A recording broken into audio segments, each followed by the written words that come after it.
Bonjour à tous, j'espère que vous allez bien. Aujourd'hui, je voulais vous faire une petite vidéo sur mes installations photovoltaïques, à savoir mes suiveurs solaires. Donc, je voulais vous montrer en fait les différentes installations. J'ai donc mis ce qu'on appelle du photovoltaïque en 320 watts et je voulais vous montrer les rendements. Pourquoi j'en suis arrivé à mettre mes panneaux sur un suiveur? Parce que vous allez voir que les rendements sont vraiment meilleurs. On a un rendement à peu près de 40% de plus quand il y a du soleil. Pour faire simple, si vous avez 6 panneaux fixes, ça équivaut à peu près à 3 panneaux sur suiveur. Donc on arrive à peu près à 7-8 kg de puissance crête. Donc ça, la puissance crête, qu'on atteint très rarement, on peut arriver à 7 kg si l'inclinaison, l'orientation et le soleil s'y prêtent. Moi j'ai commencé avec 2 panneaux solaires. J'en ai acheté 2 et puis je les ai branchés sur des micro-onduleurs. Et je me suis dit, comme je maîtrise la soudure, il fallait trouver une solution pour réussir à motoriser tout ça, à faire quelque chose qui s'articule tout seul. Alors on a 10 panneaux en mono cristallin, polycristallin pardon. D'ailleurs mono ou poly, la différence elle est infime en fait. Si vous avez des bons tarifs sur vos panneaux, ce design ils sont bleutés. Je trouve qu'ils sont beaucoup plus jolis que le mono avec des petits carrés blancs. Le mono, on dit effectivement qu'il a un rendement supérieur en hiver. Mais enfin, il ne faut pas se voiler la face. Un panneau solaire, s'il n'y a pas de soleil, on aura très peu de rendement. Le rayonnement est le plus important. D'ailleurs, pour ça, fait ce qu'on appelle un petit indicateur qui est tout simple. En fait, c'est tout simplement une plaque d'alu où dessus j'ai percé et mis une tige filetée avec des boulons. Donc c'est très simple. Et en fait, cette tige, elle me permet de voir l'ombre. Et au-dessus, ça veut dire que l'orientation est pile poil face au soleil. Si elle était décalée à droite ou à gauche, l'orientation n'est pas correcte. Les suiveurs sont motorisés de façon rudimentaire. Pour vous montrer, vous avez en fait ce qu'on appelle une trompette de tracteur, le roulement en fait qui est pris sur le pont. Donc c'est très très robuste. J'ai soudé ensuite une platine qui reprend le suiveur, enfin l'armature. Donc on se retrouve avec un tube qui monte et soudé dessus donc un carré. Alors c'est du 15 sur 15 avec une épaisseur de 5 mm. Voilà. Alors j'avais prévu des renforts assez costauds parce que j'ai toujours tendance à prévoir en cas de grand vent. Pour l'orientation, c'est pas compliqué. On se retrouve avec un moteur d'essuie-glace. C'est une couronne de moto qui a été coupée en deux, ressoudée. Donc elle a été intégrée après. Et ici après on retrouve donc le pignon qui est pris sur la boîte de vitesse de la moto. On a donc des motoréducteurs, enfin un motoréducteur. Et là ici un moteur d'essuie-glace. Alors je vais essayer de vous montrer. Alors la mécanique est très simple.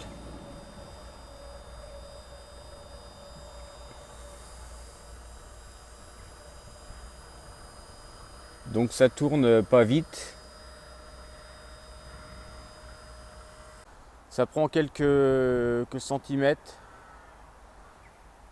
par seconde. Donc avec tout simplement un moteur d'essuie-glace, vous ne l'arrêtez pas comme ça. Les moteurs réducteurs réduisent la vitesse mais augmentent le couple. Le couple c'est en fait la force à bas régime. L'emplacement pour le choisir, c'est pas compliqué. Vous regardez un endroit dans votre terrain où toute l'année il y a du soleil ou quasiment. Donc souvent c'est en plein milieu du terrain pour qu'il ne soit pas gêné pour les arbres. J'ai quelques arbres, ils sont assez loin. Ils me gênent surtout l'hiver quand on débute la journée. Mais après il n'y a aucun obstacle. Donc on a un rendement qui est plutôt pas mal. Alors ce qu'on va voir, je me suis amusé à mettre donc une pince ampère-métrique qui va être capable de mesurer en instantané la production de ce petit suiveur. On ira après tout à l'heure sur le grand. Le panneau, en fait, si vous regardez bien, il n'est pas du tout orienté au soleil et c'est ce qui se passe souvent sur les installations où on se retrouve sur un pan de toiture qui est très bien à l'est, mais arrivé le soir où le soleil est à l'ouest, on se retrouve avec le panneau qui tourne de dos au soleil. Alors bien sûr, il va produire parce qu'il y a encore du soleil, il y a de la lumière plutôt, donc il va produire, mais vous allez voir que les rendements, c'est catastrophique. Le panneau solaire qui est au bout, en fait, il suit le soleil. Le soleil, il est ici, donc il tourne le dos au panneau. Et on va aller voir la production et puis au fur et à mesure on va le faire suivre. On va vraiment l'incliner pile poil au soleil et vous allez voir que les rendements vont être impressionnants. Donc là, pour faire simple, j'ai 10 panneaux qui tournent le dos au soleil. On est à 175 watts, qui n'est pas beaucoup. En haut, on retrouve donc le voltage et les ampères. Allez, c'est parti, ça va commencer à grimper. Oh, je pense qu'on va arriver à 1000 watts.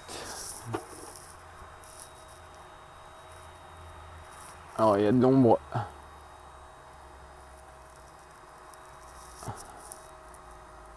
Allez, ça grimpe.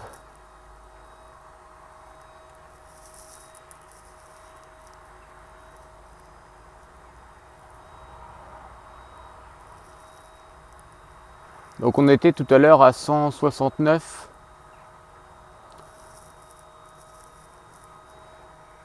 Et là, je suis loin d'être face au soleil. J'ai encore de la marge.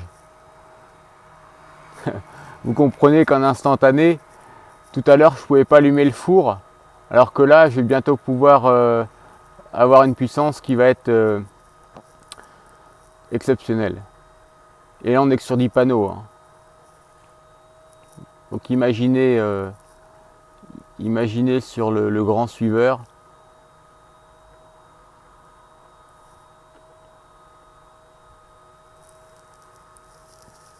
Donc on est passé de 169 à 1800 watts.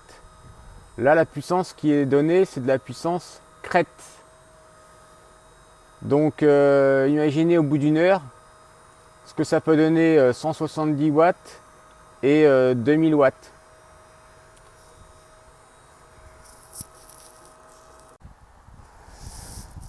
Voilà, en fait on est passé de 169 watts. Donc pour vous montrer, on est bien incliné là, on est pile poil à 2270 watts crête. Donc en ampères, je ne sais plus à combien on était tout à l'heure, mais là on est à quasiment 9 ampères. Vous comprenez pourquoi le suiveur est intéressant. Il faut bien comprendre aussi un suiveur qui est par terre, il va pouvoir être nettoyé beaucoup plus facilement que sur un toit où le toit peut être glissant, on peut tomber de l'échelle, enfin voilà, il y a quand même des risques. Il ne faut pas oublier que quand on met des panneaux solaires, c'est pas pour 1 ou 2 ans, souvent ça va être mis pendant une trentaine d'années. La maintenance, ça commence par tout ce qui est micro-onduleur, c'est-à-dire que là on est capable de vérifier sur ces micro-onduleurs, il y a un petit voyant vert qui clignote. S'il est orange, c'est-à-dire qu'il ne communique pas avec la passerelle, donc là c'est pas encore gênant, il produit toujours de l'électricité. Et enfin s'il est rouge, c'est-à-dire que là il y a un problème. Si effectivement on avait des gros onduleurs, c'est ce que beaucoup de personnes ont sur des installations de toit qui sont un petit peu anciennes, ils se retrouvent avec un gros onduleur qui est souvent moins productif. Il vaut mieux avoir un micro-onduleur sur chaque panneau. Parce que s'il y a un micro-onduleur qui est défaillant ou un panneau qui vieillit moins bien qu'un autre, toute la production, toute l'installation en fait n'est pas pénalisée. Alors voilà, ça donne ça. On a un petit voyant qui va clignoter. On ne le voit pas trop ici. Voilà, il a clignoté à l'instant. Donc pour la maintenance, on peut directement avoir accès rapidement, même s'il faut prendre un escabeau quand tout est en hauteur. En tout cas, on est capable de contrôler l'onduleur, de refaire un changement s'il y a besoin. Donc là moi je suis à fond, je ne peux pas le descendre davantage. C'est pour ça que l'hiver en fait le panneau s'il était quasiment debout, on aurait encore des rendements qui seraient encore plus performants. Il faut savoir que les rendements sont loin d'être insignifiants. J'ai fabriqué on va dire un châssis en acier qui est reposé sur un essieu de voiture qui va en fait permettre d'être attelé sur une voiture et pouvoir faire des essais chez les personnes qui ont encore un doute sur l'efficacité du panneau photovoltaïque. Donc j'ai réalisé ce petit châssis. Il fait à peu près 3 mètres de long sur une hauteur de 2 mètres. Donc je vais pouvoir mettre dessus à peu près 5 panneaux solaires avec 3 et puis 2 qui vont revenir se rabattre dessus. Donc 5 panneaux solaires à peu près à 300 ou 350 watts pour avoir une idée, pour que les gens se rendent compte que même 4 voire 6 panneaux solaires, la facture peut déjà énormément chuter. Alors on pourrait se contenter de faire un petit châssis comme ça avec des roues plus petites et puis tout simplement le tourner. Je vais vous montrer. Donc il suffirait le matin de le tourner pour avoir quelque chose de plus efficient possible. Alors bien sûr l'inclinaison on ne pourrait pas la changer, c'est pour ça que j'ai choisi une inclinaison qui va être la plus performante sur toute l'année, donc à savoir cet angle là. Alors bien sûr quand on met du panneau solaire, il ne faut pas mettre des panneaux qui ont 20 ans. Si vous achetez des panneaux qui font 85 watts, aujourd'hui c'est carrément dépassé. Mais mettre des panneaux aujourd'hui en 2021, la norme ce serait d'avoir du panneau 270 minimum. Moi je partirais même sur du 300 watts minimum. Aujourd'hui on est à 370 watts de ce qu'il y a de mieux. Il faut savoir qu'un panneau qui va faire 370 watts, il va coûter beaucoup plus cher qu'un panneau standard 320, 340. On va commencer à avoir des prix assez intéressants. Donc ça ne sert à rien d'acheter le haut de gamme du panneau, mais acheter plutôt ce qui est aujourd'hui la norme. On propose qu'il soit la moins coûteuse mais la plus efficiente possible.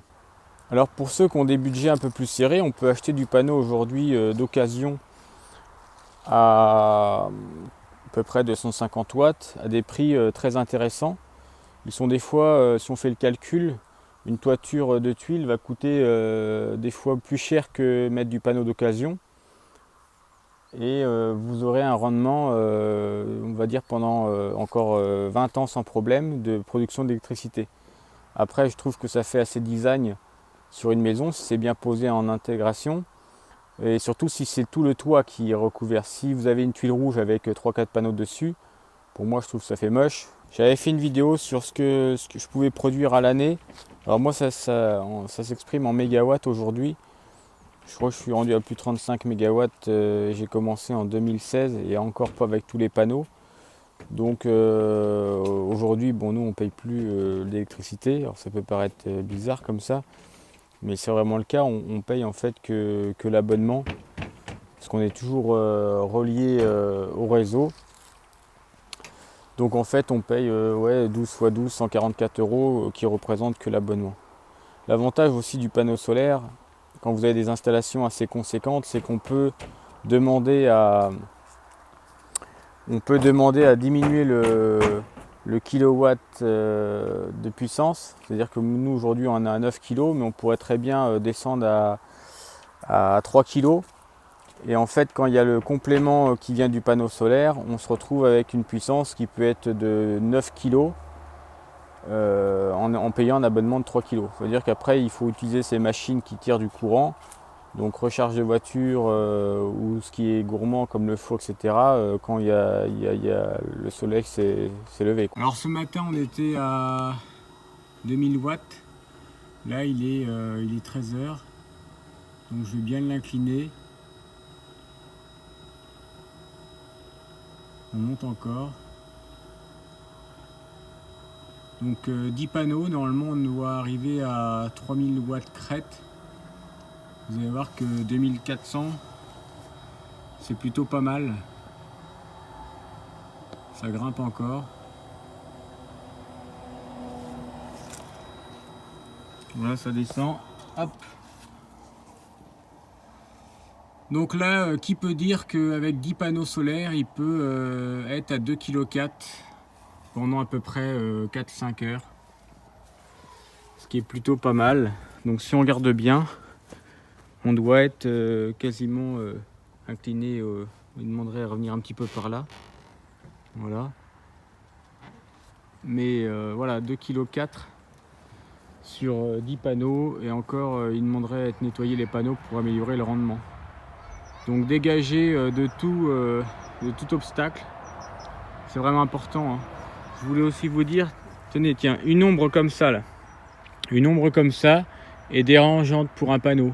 S'il y a une cheminée, s'il y a un chien assis d'une maison ou une branche, alors là, ça pénalise que ce panneau-là. Mais si il était sur un gros onduleur, à ce moment-là, toute la production, elle chute. Alors, je ne pourrais pas vous montrer parce que j'ai carrément enlevé mes gros onduleurs et opté pour cette installation-là avec micro onduleur. Mais voilà, c'est encore une fois... ça coûte plus cher de mettre du micro-onduleur, mais on s'y retrouve. Bon, j'espère que tout ce que je vous ai montré, ça vous a plu.